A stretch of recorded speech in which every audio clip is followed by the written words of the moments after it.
Hello दोस्तों, मैं दीपक नस्सी और एक नई वीडियो में मैं आप लोगों का हार्दिक स्वागत करता हूं।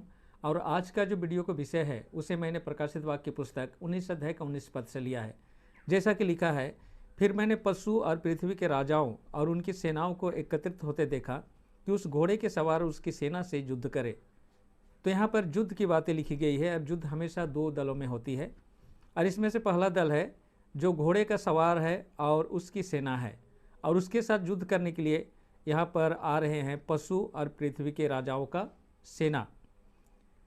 तो चलिए इन दो दलों को हम लोग अलग अलग देख लेते हैं और दोनों को अलग अलग पहचान करते हैं, क्योंकि यह युद्ध इस पृथ्वी का अंतिम युद्ध होगा और इस युद्ध में पृथ्वी के हर एक निवासी को पार्टिसिपेट करना पड़ेगा।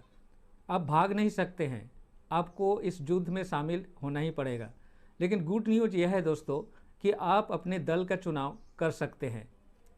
तो चलिए हम लोग इन दोनों दलों को अलग अलग देख लेते हैं ताकि चुनाव करने में हमें मदद मिल सके।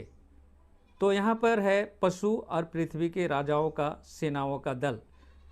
तो सबसे पहले हमें इस पशु को पहचानने की ज़रूरत है और इस पशु को हम लोग पाते हैं प्रकाशित वाक्य की पुस्तक 13 अध्याय में। जैसा कि लिखा है, तब मैंने एक पशु को समुद्र में से निकलते देखा जिसके 10 सिंग और 7 सिर थे। उसके सिंगों पर 10 मुकुट थे तथा उसके सिरों पर इस निंदा के नाम लिखे थे। तो यहाँ पर एक पशु को पाते हैं और प्रोफेसी में एक पशु एक राजा को दिखाता है।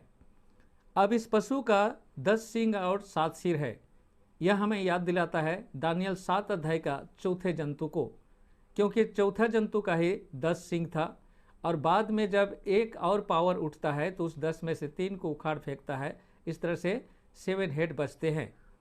इस पशु का 7 सिर और 10 सिंग रोम को दिखाता है और एक पशु एक राजा को दिखाता है। इसका मतलब यही हुआ कि यह जो पशु है एक राजा है और यह राजा रोम के सिंहासन पर बैठता है। अब इस राजा की पहचान करने के लिए यीशु ने हमें उसका आधार नंबर दे दिया है, जो हमें इसी 13 अध्याय का 18 पद में मिलता है। बुद्धिमान इसी में है, जिसे समझ हो वह उस पशु की संख्या का हिसाब लगा ले, क्योंकि यह संख्या किसी मनुष्य की है और उसकी संख्या 666 है। तो इस आधार नंबर को अगर आप डिकोड करते हैं तो उस राजा को आप अच्छी तरह से पहचान सकते हैं। तो चलिए इस आधार नंबर को डिकोड करते हैं। तो दोस्तों यहाँ पर बताया गया है कि यह नाम की संख्या है और किसी मनुष्य की संख्या है। तो पूरा वर्ल्ड में एक ही लैंग्वेज है जो नंबर और लेटर दोनों को रिप्रेजेंट करता है, वो है लैटिन, जिसे रोमन भाषा भी बोलते हैं। जैसा कि आप लोग जानते हैं कि रोमन नंबर कुछ इस तरह से लिखा जाता है। 1 लिखने के लिए आई लिखते हैं, 2 लिखने के लिए डबल आई लिखते हैं, 3 लिखने के लिए ट्रिपल आई लिखते हैं, 5 भी लिखते हैं, 10 एक्स, 50 को एल बोलते हैं, 100 को सी, 500 को डी और 1000 को एम लिखते हैं। अब चलिए रोम में जाते हैं और उस राजा को ढूंढते हैं। तो दोस्तों रोम में जब हम जाते हैं तो हमें पता चलता है कि रोम के सिंहासन पर जो राजा बैठता है उसका एक ऑफिशियल नाम है या ऑफिशियल टाइटल आप बोल सकते हैं, और वह है लैटिन भाषा में, जो कुछ इस तरह से है, विकारियस फिलिदेई। और इस टाइटल को रोम का जो राजा जो सिंहासन पर बैठता है उसके सोने के मुकुट में स्क्राइब करके लिखा गया है।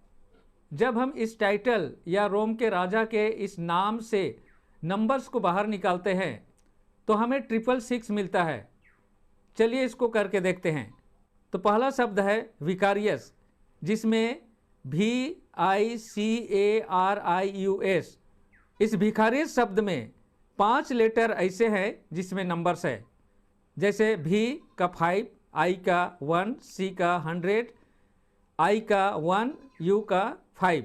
टोटल हम लोग करते हैं तो 112 मिलता है। दूसरा शब्द है फिली। इसमें 4 लेटर ऐसे हैं जिसमें नंबर हैं, जैसा कि I जिसका वैल्यू 1 है, L उसका वैल्यू 50 है और डबल आई के वैल्यू 2 है। टोटल मिलता है 53। और लास्ट वर्ड है देई। इसमें 2 लेटर ऐसे हैं जिसमें नंबर है, D 500 और I 1। टोटल होता है 501। इन तीनों को जब हम टोटल करते हैं तो हमें मिलता है 666। तो यहाँ पर कोई डाउट नहीं रह जाता है दोस्तों कि रोम का जो सिंहासन पर बैठने वाला जो राजा है वो है रोमन कैथोलिक चर्च का पोप, और उसी का आइडेंटिफिकेशन नंबर यहाँ पर दिया गया है। अब चलिए प्रकाशित वाक्य 19 अध्याय 19 में वापस जाते हैं और देखते हैं और इसके साथ और क्या इन्फॉर्मेशन है। लिखा है, फिर मैंने पशु और पृथ्वी के राजाओं और उनकी सेनाओं को एकत्रित होते देखा। तो यहाँ पर पशु का पहचान हम लोगों ने कर लिया है, और पृथ्वी के राजा इस पूरे वर्ल्ड का जितने भी कंट्री हैं वे लोग हैं दोस्तों।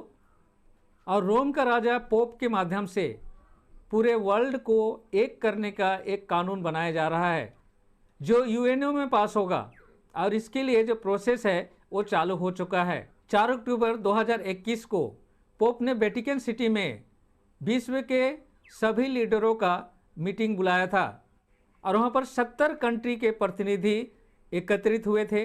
और वहाँ पर जितने भी कंट्री के लोग आए थे उन लोगों ने एक अपील पर साइन किए हैं, और वह अपील है कि संडे को ग्रीन सब्बत के रूप में पूरा विश्व में लागू किया जाए।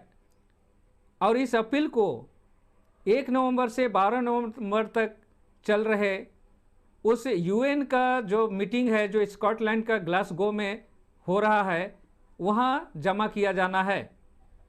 और इस विषय को लेकर पोप फ्रांसिस ने जो वर्तमान समय का अमेरिका का जो राष्ट्रपति है बाइडेन, उसके साथ स्पेशली 1 से 1.5 घंटा का पर्सनल मीटिंग किया है। और इस तरह से यह पशु पूरे पृथ्वी के राजाओं को एक छत के नीचे लाने का काम कर रहा है। और इन लोगों का एक ही पर्पस है, उस घोड़े के सवार और उनकी सेनाओं से युद्ध करना। अब यहाँ पर है दूसरा दल जो घोड़े का सवार है और उनकी सेना। अब इसके बारे में थोड़ा सा देख लेते हैं जो इसी प्रकाशित वाक्य की 19 अध्याय का 11 पद से दिया गया है। लिखा है, फिर मैंने आकाश को खुला देखा और देखो एक श्वेत घोड़ा है और उसका सवार विश्वासियों का सत्य कहलाता है। वह धार्मिकता से न्याय और युद्ध करता है। उसके नेत्र आग की ज्वाला है, उसके सिर पर बहुत से राजमुकुट है और उसका एक नाम उस पर लिखा हुआ है जिसे उसके अतिरिक्त और कोई नहीं जानता। वह लहू में डुबाया हुआ वस्त्र पहने है और उसका नाम परमेश्वर का वचन है। स्वर्ग की सेनाएं श्वेत स्वच्छ महीन मलमल पहने श्वेत घोड़ों पर उसके पीछे पीछे चलती है। उसके मुख से एक चोखी तलवार निकलती है कि वह उससे जाति जाति का संहार करे और लौहदंड से शासन करेगा, और सर्वशक्तिमान परमेश्वर के भयानक प्रकोप की मदिरा का रस कुंड रौंदेगा। उसके वस्त्र और जांघ पर यह नाम लिखा है, राजाओं का राजा और प्रभुओं का प्रभु। तो दोस्तों कोई शक नहीं कि यह यीशु है और उसका जो सेना है वे स्वर्गदूत है। दोस्तों यह पृथ्वी युद्ध का मैदान है और इस पृथ्वी पर फाइनल युद्ध लड़ा जाने वाला है, और उस युद्ध में पृथ्वी के हर एक निवासी को भाग लेना ही पड़ेगा। बीच का कोई भी रास्ता नहीं है, आपको किसी न किसी दल में शामिल होना ही पड़ेगा। यदि आप यीशु के दल को नहीं चुनते हैं तो बाय डिफ़ॉल्ट आप शैतान के दल में गिने जाएंगे। तो अभी आपके पास समय है कि आप अपनी चुनाव बुद्धिमानी से करें, या अन्यथा समय पार हो जाने के बाद कोई अल्टरेशन नहीं होगा। तो आज का वीडियो मैं यहीं पर समाप्त करता हूं। मिलता हूं अगले वीडियो में। तब तक परमेश्वर का आशीषों का आनंद उठाइए। परमेश्वर आप लोगों के साथ हो। धन्यवाद।